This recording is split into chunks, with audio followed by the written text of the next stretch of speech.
Alright, good morning, Larry. Alright, battery all charged up. This thing has been dialed in. Running good. Got no leaks. No runs. No errors. Okay, let's go ahead and fire it up. Ready?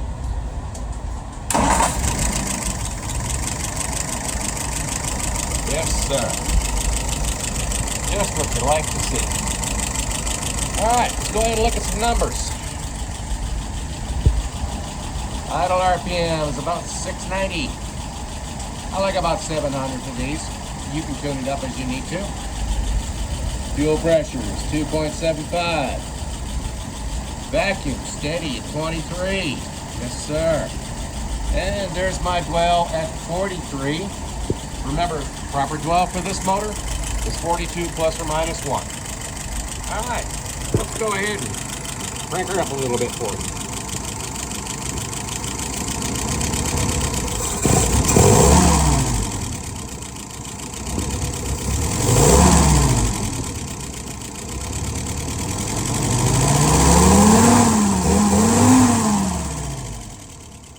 Yes, sir.